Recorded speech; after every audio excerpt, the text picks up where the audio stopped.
जय जय श्री राम। आप सभी का जीवन मंगलमय हो। आप सभी महानुभावों का वंदन, अभिनंदन एवं स्वागत है।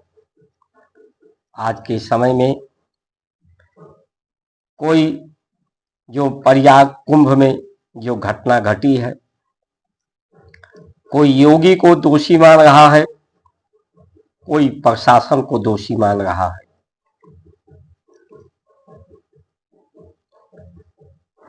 इनकी व्यवस्था पर उंगलियां उठा रहे हैं लोग। क्या योगी को इस्तीफा दे देने पर या उन प्रशासनिक अधिकारियों को कार्यवाही करने पर पूर्ण समस्याओं का समाधान हो सकता है? क्या लोगों ने सभी पार्टियों की सरकारें लगभग बनाई हैं, चाहे बसपा हो, सपा हो, कांग्रेस हो, भाजपा हो, सभी को अवसर दिया है। सभी की सरकारों के काज को देखा है, काम काज को देखा है, चाहे अरविंद केजरीवाल की सरकार हो और अनियंत पार्टियां हैं। अभी तक पार्टियों को बदलते रहे हम, पाला बदलते रहे, लेकिन व्यवस्था को बदलने की बात किसी ने नहीं की। जो तीर्थ है, तीर्थ का लाभ, मंदिर का लाभ लोगों के संशय को दूर करना है, शंका को दूर करना है। तीर्थ का लाभ जप और तप, दान, सत्य की धारणा, कल्पवास होता था। जिसके पास समय हो, जिसके पास दान देने का धन हो, जिसका समय सत्य के लिए समर्पित हो, उनके लिए तीर्थ।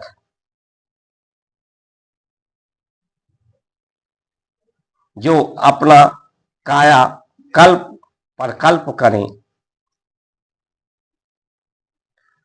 आम नागरिक हैं जो, वो घर पर ही रह करके, जिनके पास समय नहीं है, दान देने का व्यवस्था नहीं है,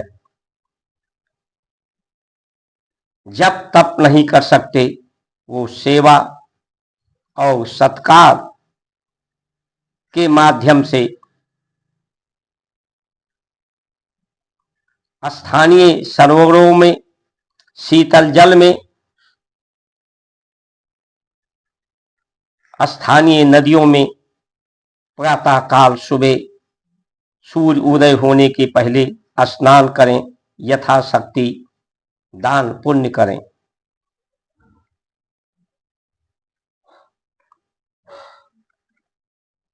मंदिर का लाभ उसके दान के पैसे से संशय को दूर करने की व्यवस्था, संशय दूर करके जीवन का प्रबंधन, प्रबोधन,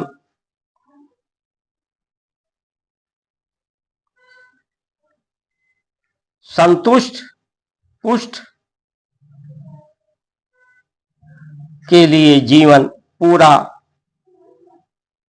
को पूरा जानने के लिए आयु का पूरा होना आवश्यक होता है। नहीं तो सभी लोग जानते हैं, जो आया है उसको जाना है शरीर छोड़कर। इस सभी को मृत्यु को प्राप्त होना है।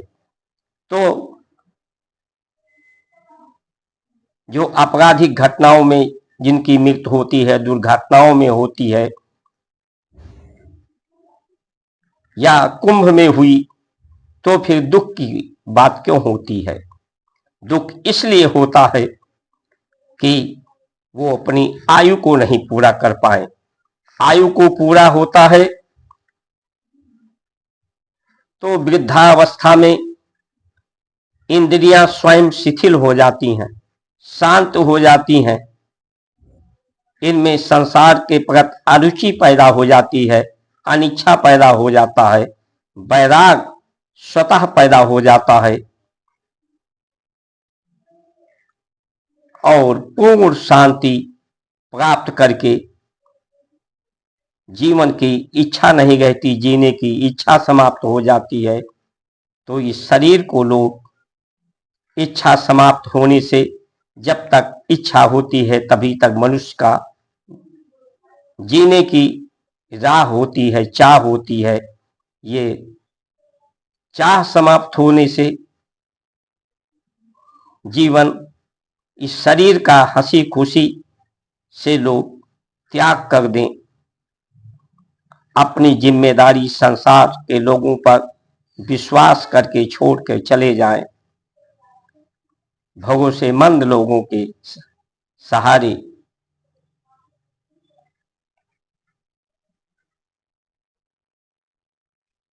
ये संशय दूर करके वैद्य को जो रोग का निवारण करे उसे भगवान कहते हैं। जो न्यायाधीश को न्याय करे उसे भगवान कहते हैं। गुरु जो जीवन का प्रबंधन सिखाए उसे भगवान कहते हैं। तो आज हमने भगवान की जगह पर ऐसी शिक्षा पद्धति, देश तो आजाद हो गया लेकिन उसकी वेशभूषा, भाषा, भोजन, व्यवस्था आज हिंदू हैं कहने को, लेकिन अधिकांश हिंदू का आचार विचार, जीवन पद्धति, जीवन शैली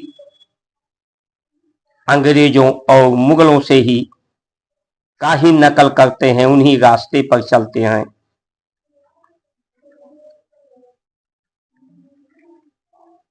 जब भारत पाकिस्तान का बंटवारा हुआ तो धर्म के आधार पर ही हुआ कि हम पाक हैं, हम इस धर्म के साथ नहीं रहना चाहते, उनके आधार पर बंटवारा हो गया। इस देश में रहने वाले जो मुसलमान थे उनकी मान्यता यही थी कि सर्वधर्म समान, यानी धर्म अलग नहीं है, धर्म एक ही है और हमें इस सनातन धर्म भी हमारे धर्म के ही समान है, हमें इससे कोई परेशानी नहीं है। तो आज के मुसलमान इस धर्म से क्यों समस्या उन्हें उत्पन्न हो रही है? मंदिरों का से उन्हें आपत्ति क्यों नहीं है? क्यों है? सच्चाई से क्यों अपना मुंह मोड़ रहे हैं?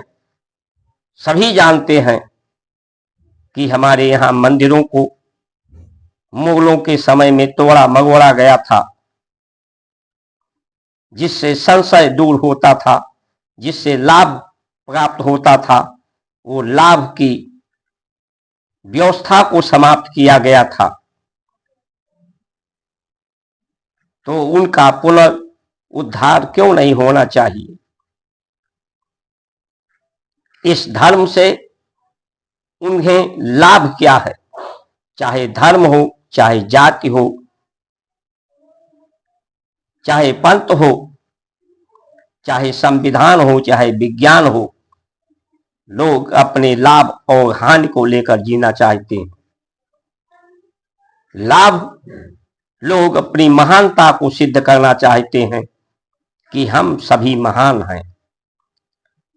लाभ प्राप्त करना चाहते हैं, स्वस्थ रहने के लिए निरोग होना चाहते हैं।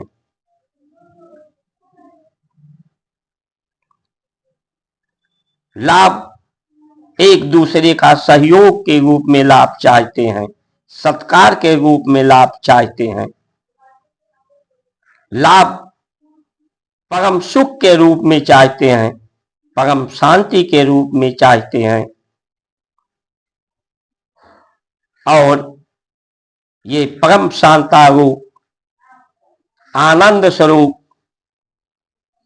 सिर्फ परमात्मा है।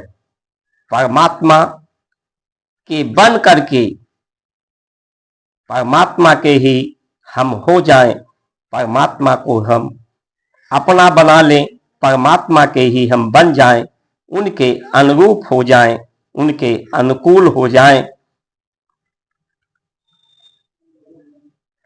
तभी ये लाभ प्राप्त हो सकता है।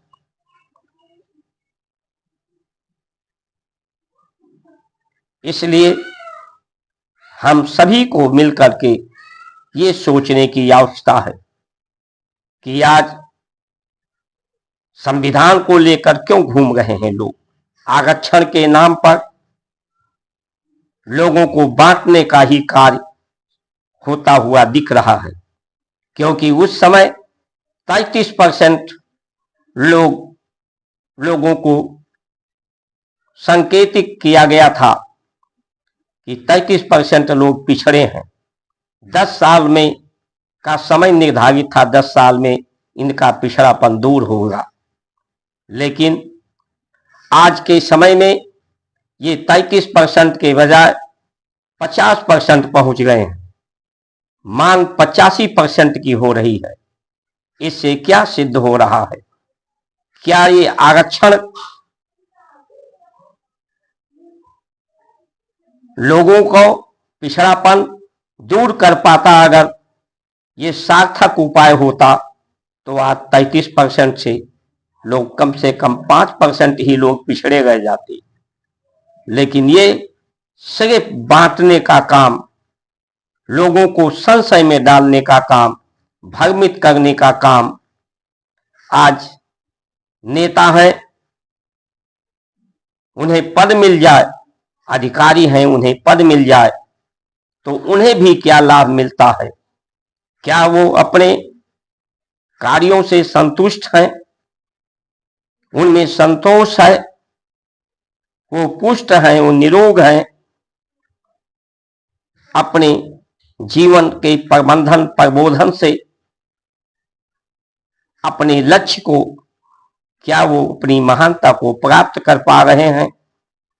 तो आज लाभ कहीं दिख नहीं रहा है, क्योंकि लाभ प्राप्त करने की व्यवस्था ही समाप्त कर दी गई थी। आज हम सबको मिलकर व्यवस्था को बदलने की बात करनी चाहिए। सरकारों को बदलने से काम नहीं चलेगा। किसी एक व्यक्ति के अपराधी को सजा देने से अपराध नहीं खत्म होगा। किसी की दवा करने से उसकी बीमारी नहीं समाप्त होगी।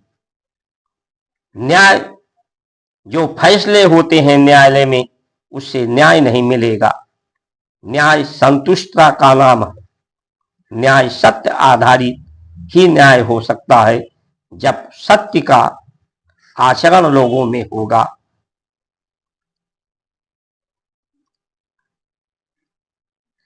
ना अधिक का बोलना, ना अधिक का चूप, ना अधिक का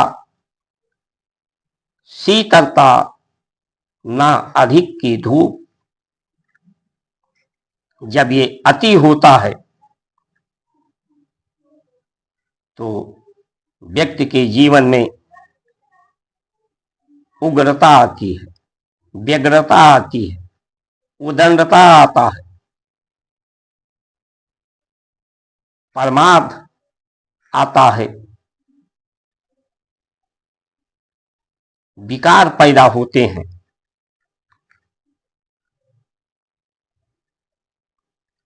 इसलिए जो हम आहार लेते हैं उसी से ही विचार पैदा होते हैं। विचार शब्दों के रूप में होते हैं।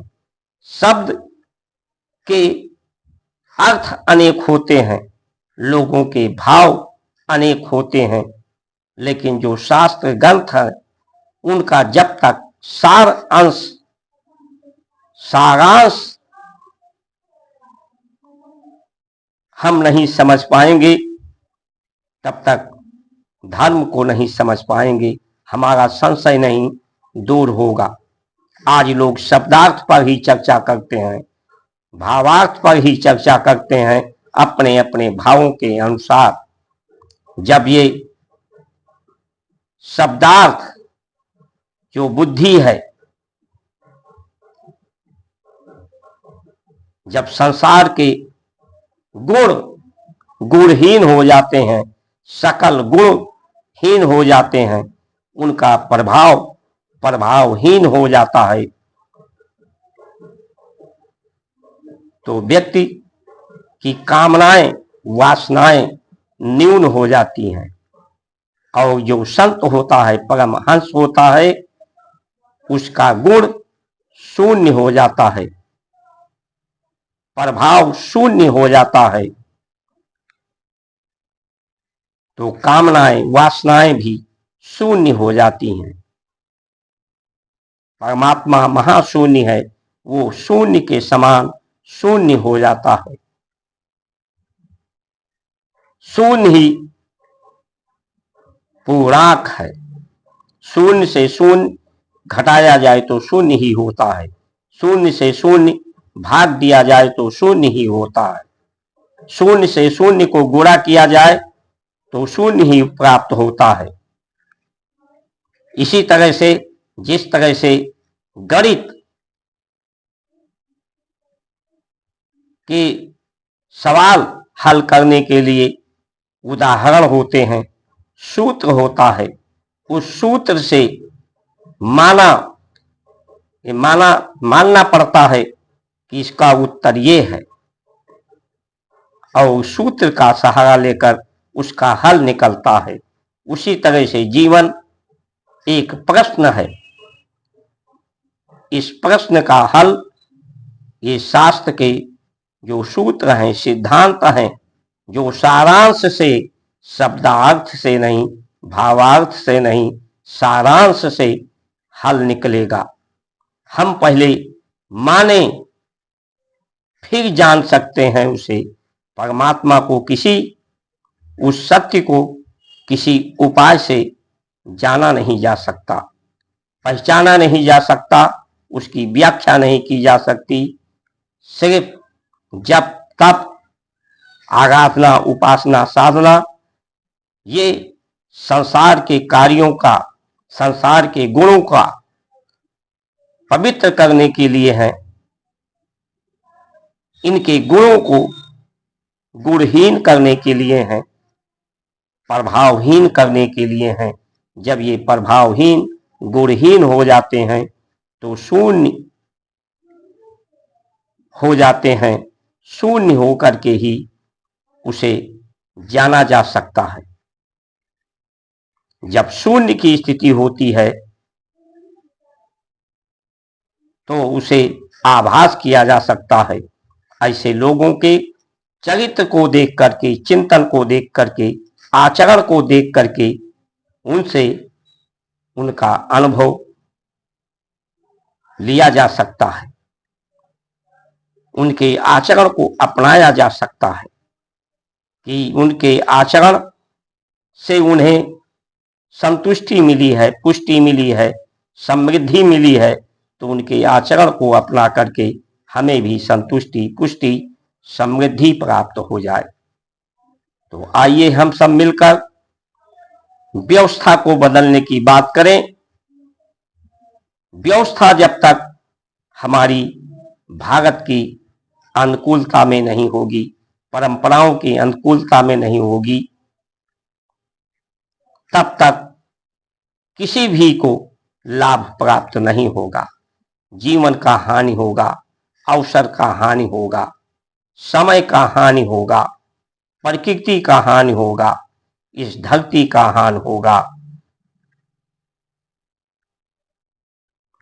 जब तक प्रकृति का प्रबोधन नहीं होगा, प्रकृति पवित्र नहीं होगी, हमारी गाय माता स्वतंत्र नहीं होगी, उन्हें राष्ट्र माता नहीं होगी, उनका प्रबंधन नहीं होगा,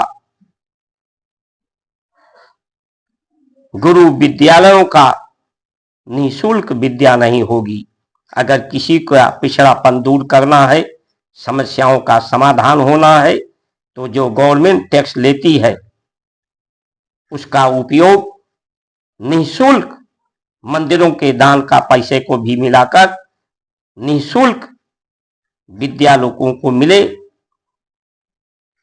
ऐसी विद्या मिले कि जीवन का प्रबोधन आ जाए, प्रबंधन आ जाए, संतुष्ट पुष्ट का, संतोष का, महानता का, लोग महान बन सकें।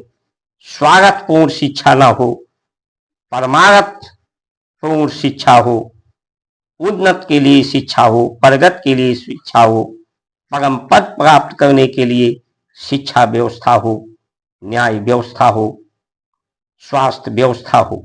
इन्हीं वचनों के साथ आप सभी का सुमंगल कामना करते हुए जय श्री राम।